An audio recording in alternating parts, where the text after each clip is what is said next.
আজকে প্রথমবারের মতো আমি আপনাদের সাথে গরুর মাংসের কোপ্তার রেসিপি শেয়ার করব। আসসালামু আলাইকুম রহমতুল্লাহ। এখানে আমি এক টুকরা গরুর মাংস নিয়েছি। এই গরুর মাংসটাকে এখন আমি কিমা করে নিব। কিমা করা হয়ে গেলে একটা প্লেটে নিয়ে নিব। আপনারা চাইলে ব্লেন্ডারে কিমা করে নিতে পারেন। আমার ব্লেন্ডার না, তাই আমি চাকুর সাহায্যে কিমা করে নিলাম। এই যে প্লেটে নিয়ে নিলাম, নিয়ে এখন পেঁয়াজ কুচি, হাফ চামচ রসুন বাটা দিয়ে দিলাম, হাফ চামচ আদা বাটা দিয়ে দিলাম, দিয়ে এখন দিয়ে দিলাম হলুদ গুঁড়া হাফ চামচ আর মরিচের গুঁড়া হাফ চামচ, তারপরে মাংসের মশলা হাফ চামচ দিয়ে দিলাম, দিয়ে স্বাদ মতো লবণ দিয়ে দিলাম, তারপরে দিয়ে দিলাম একটু গরম মশলার গুঁড়া আর দিয়ে দিলাম জিরার গুঁড়া। এগুলাকে দিয়ে একটু ভালোভাবে হাত দিয়ে মেখে নিচ্ছি। যখন একেবারে মেখে না হয়ে যাবে তখন আমি একদম গোল গোল করে সুন্দর করে শেপ দিয়ে নেব। এই দেখুন, এভাবে আমি সবগুলাকে শেপ করে নিব। যখন আমার গোল করা হয়ে যাবে আমি চুলাতে চলে যাব। এখানে আমি 10টা মাংসের কিমার কোপ্তা করে নিয়েছি। এবার আমি চুলাতে চলে যাব। চুলাতে একটা ফ্রাই প্যান দিয়ে দিলাম। ফ্রাই প্যানের মধ্যে পরিমাণ মতন তেল দিয়ে দিয়েছি। তেল দেওয়া হয়ে যাওয়ার পরে আমি এখানে পেঁয়াজ কুচি দিয়ে দিলাম আর দিয়ে দিলাম কাঁচামরিচ, তারপর দিয়ে দিলাম গরম মশলা। এখানে দারচিনি, এলাচ, লং আর তেজপাতা দেওয়া আছে, আর একটা জয়ত্রী আছে। দিয়ে এখন এগুলাকে ভালো মতো একটু নাড়াচাড়া করে নিচ্ছি। নিয়ে আবার এখানে হাফ চামচ আদা বাটা রসুন বাটা দিয়ে দিলাম, হাফ চামচ করে দিয়ে এখন একটু নাড়াচাড়া করে নিচ্ছি। নাড়াচাড়া করে নেওয়া হয়ে যাওয়ার পরে যখন একটু হালকা ফ্লেভার বের হবে তখন আমি এর মধ্যে গুঁড়া মশলা অ্যাড করে দিচ্ছি। দিয়ে দিচ্ছি মরিচ গুঁড়া হাফ চামচ আর দিয়ে দিচ্ছি হলুদের গুঁড়া হাফ চামচ, তারপরে গরম মশলার গুঁড়া দিয়ে দিলাম, দিয়ে এখন ভালোভাবে নাড়াচাড়া করে নিচ্ছি।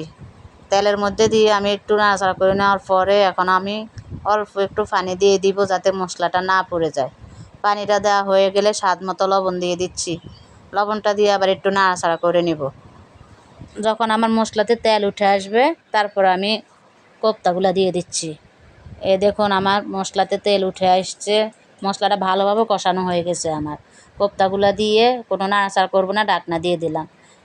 2-3 মিনিট পর ঢাকনাটা তুলে একটু নাড়াচাড়া করে দিবে। দেখুন একটু যখন শক্ত হয়ে গেছে তখনই আমি নাড়াচাড়া করে দিচ্ছি। তখন যদি নাড়াচাড়া করে দিতাম তাহলে কোপ্তাগুলো আমার ভেঙে যেতে পারে, তাই আমি তখন নাড়াচাড়া করে নাই।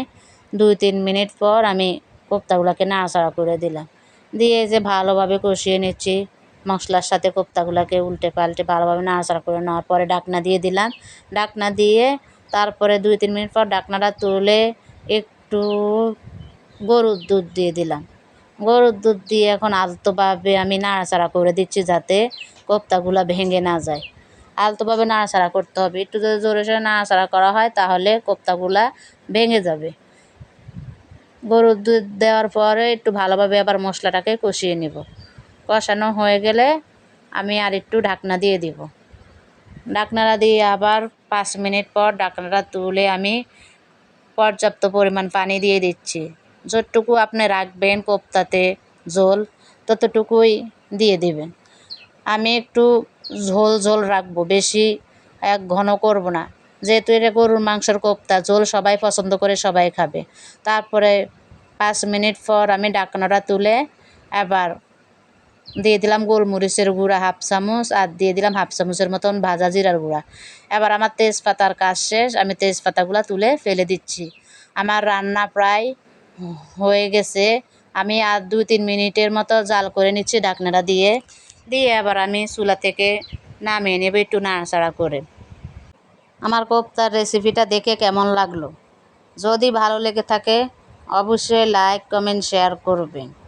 আমি সবসময় সহজ সহজ রেসিপি দেওয়ার চেষ্টা করি। আমার কোপ্তা রান্না হয়ে গেছে, এখন আমি একটা প্লেটের মধ্যে পরিবেশন করে নিলাম। আজকের ভিডিও এ পর্যন্তই। সবাই ভালো থাকুন, সুস্থ থাকুন। আল্লাহ হাফেজ।